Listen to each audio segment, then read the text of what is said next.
Hey everybody, welcome back to Shared Faith. It's day 24 of our daily Bible reading series.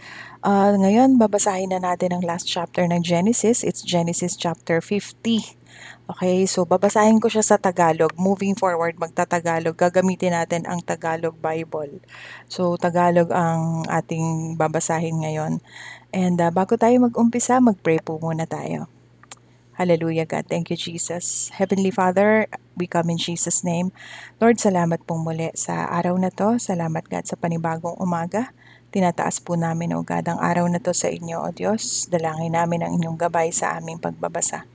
Binubuksan po namin ang aming puso sa inyong salita. Ama, humihingi po kami ng tawad sa lahat ng aming mga naging kasalanan.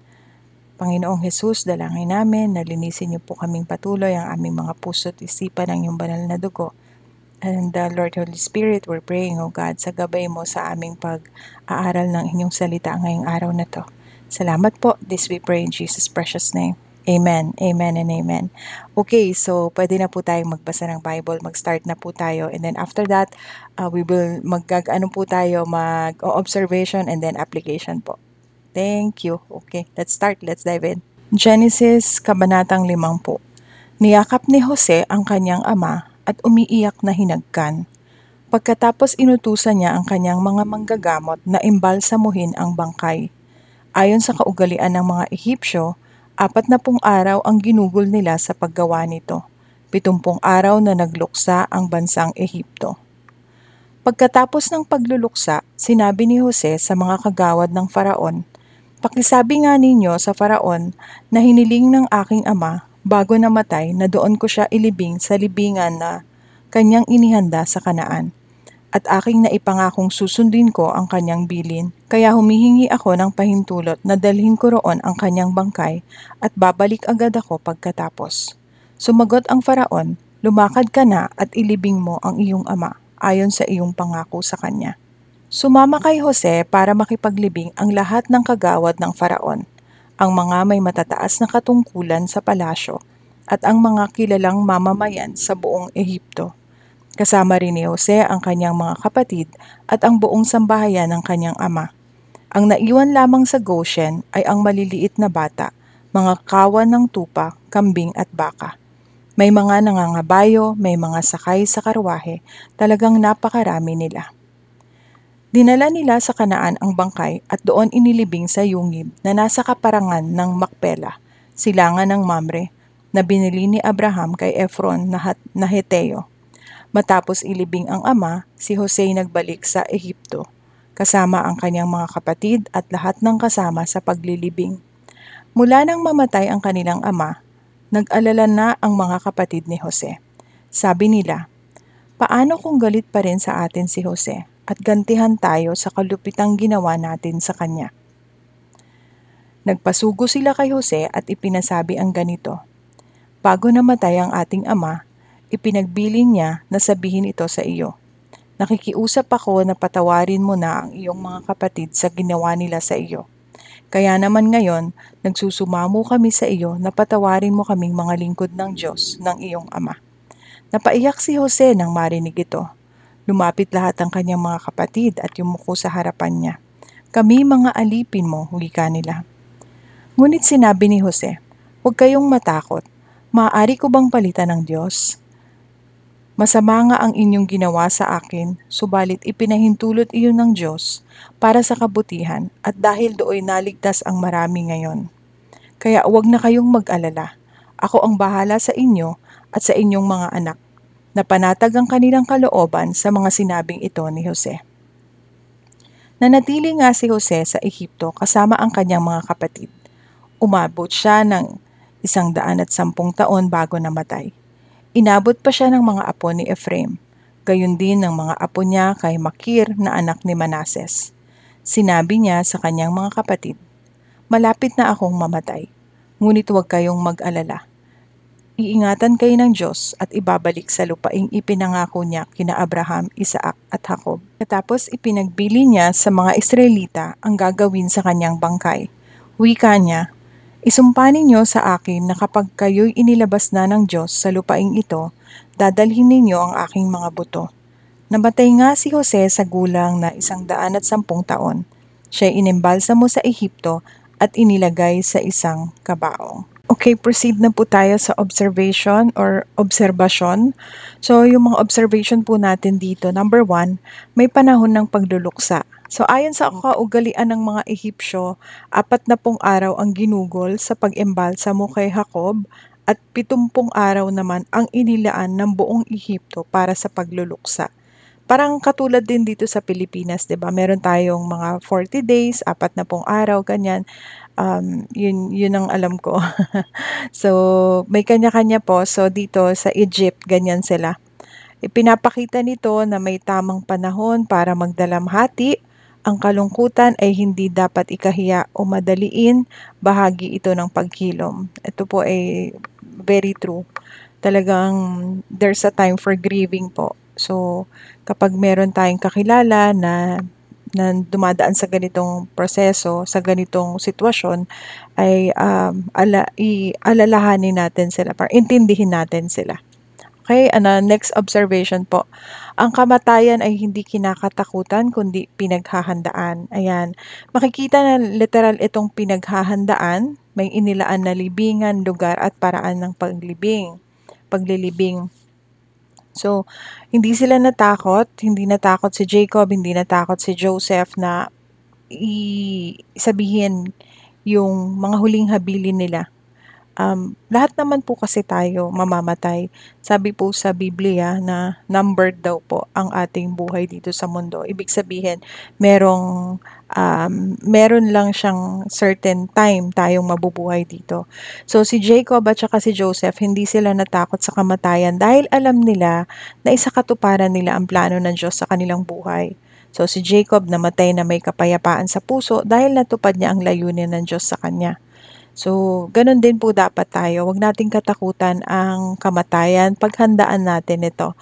As long as alam natin na meron tayong relasyon sa Panginoong Jesus, yun naman ang sabi niya, kapag meron tayong relasyon sa Panginoon Jesus, tayo ay maliligtas, makakasama niya sa kalangitan, makakasama niya, magkakaroon tayo ng buhay na walang hanggan. And literal din na kailangan natin paghandaan ito. Syempre, pagka namatay ka, kailangan kang ilibing, hindi naman basta tinatapon na lang din ng body, 'di ba? O sa ngayon, kung wala mang burol, meron naman din yung cremation na tinatawag, diretso na. So, kailangan talaga natin paghandaan yung mga ganitong bagay. Another observation po, matagal nang lumipas pero may guilt pa rin yung mga kapatid ni Joseph sa kanya. So kahit matagal na silang magkakasama, hindi pa rin sila panatag. Ibig sabihin ang kasalanan ay bumabalik sa alaala kung walang tunay na paghilom. So parang hindi pa sila totally healed dun sa guilt na ginawa nila or dun sa kasalanan ginawa nila kay Joseph noon. Imagine, 17 years pa nabuhay si Jacob nung mag-meet sila uli ni Joseph. So, bit-bit nila yon for 17 years. So, hindi nila napatawad yung mga sarili nila kasi napatawad naman na sila ni Joseph. So, yun yung observation dito. And another observation, ang pagpapatawad ay minsan mas matagal tanggapin kaysa ibigay. So, totoo naman din. Totoong pinatawad na sila ni Joseph. Ito yung sinasabi ko kanina. Pero sila mismo ay hindi agad natutong tanggapin ang kapatawarang iyon. So, ayun. Minsan pinatawad na tayo. Let's accept that. And let's lift it up to the Lord. Let's thank God na pagpasalamat natin sa Panginoon na kung meron tayong nasaktan, humingi tayo ng tawad, pinatawad tayo, pagpasalamat natin yon. And ipag-pray din natin na i-heal din yung hearts natin of that, yung sa guilt na yon, tanggalin na. Okay, next is, meron pang another observation po natin, tugon ni Jose ay puno ng biyaya at pananampalataya. Mga kapatid ni Joseph o ni Jose ay hindi pa sila totally, parang guilty pa sila. Parang takot pa sila na nung namatay yung tatay nila na si Jacob, nagsabi sila na hala wala na yung tatay natin, baka kung anong gawin sa atin ni Jose o ni Joseph. Kaya nagsabi sila na pinagbilin daw po ng kanilang ama na wag silang napatawarin na sila sa kanilang ginawa. Kaya ang sagot ni Joseph sa kanila, ni Jose, huwag kayong matakot. Ako ba ang kahalili ng Diyos? Parang si God ba ako? Ibig niyan sabihin na ako ba yung, kung may judgment man, ako ba yung magja-judge sa inyo? Parang gano'n yung sinasabi ni Joseph. Ipinakita niya na hindi siya naghahangad ng paghihiganti kundi sumunod sa kalooban ng Diyos. Tapos ito yung pinakamaganda rito, ang masama nilang ginawa ay ginamit ng Diyos para sa kabutihan. Ito yung words ni Joseph, ang masama ninyong balak ginamit ng Diyos para sa kabutihan upang iligtas ang maraming tao. Pinapakita rito ang matibay na paniniwala ni Jose sa mataas na plano ng Diyos. Okay, next is application or pagsasabuhay na tayo. Number 1, harapin ang kamatayan ng may pananampalataya. Hindi natin dapat katakutan ng kamatayan kung alam nating namumuhay naman tayo sa kalooban ng Diyos. Ang mas mahalaga ang kahandaan ng ating puso at ang pananampalatayang natupad natin ang layunin niya sa ating buhay. So, palagi po nating isipin ito. Tapos number 2, bigyan ng oras ang pagluluksa. May panahon para sa pagluha at pananahimik. Wag nating minamaliit ang sakit ng pagkawala. Pakinggan natin ang damdamin ng mga nagdadalamhati at payagan din ang sarili nating magkilom. So, gaya nga ng kanina sa observation na banggit ko din, there's really a time for grieving and a time for healing. So, bigyan natin ito ng panahon dun sa namatayan na intindihin natin sila.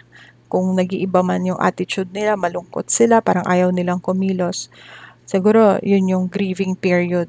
So, pero pag-pray din natin na malagpasan nila yon. Okay, next is magpatawad ng taos sa puso. Ang pagpapatawad ay hindi lamang para sa kapwa, kundi para rin sa kapayapaan ng ating puso. So tulad ni Jose or ni Joseph, matuto tayong ipagkatiwala sa Diyos ang mga sugat at sama ng loob. So ayun nga, magpatawad tayo ng taos sa puso. God knows the motives of our hearts. Alam ng Panginoon yan. So kung maaring nagsalita lang tayo na pinapatawad natin sila pero hindi naman talaga totoo, i-lift up natin yon kay God para totally i-heal din tayo ni Lord, i-heal din yung puso nung humingi ng tawad sa atin, and totally tanggalin na natin yung mga bagay na nakakabigat lang sa ating mga puso. Okay, next, alalahanin na kayang gamitin ng Diyos ang masama para sa ikabubuti. So, ito yon. Minsan may mga bagay na nangyayari sa atin na hindi natin maintindihan o tila hindi makatarungan. Pero tulad ng ginawa niya sa buhay ni Jose o ni Joseph, kaya niyang baguhin ang masakit na karanasan para sa ikaliligtas ng iba.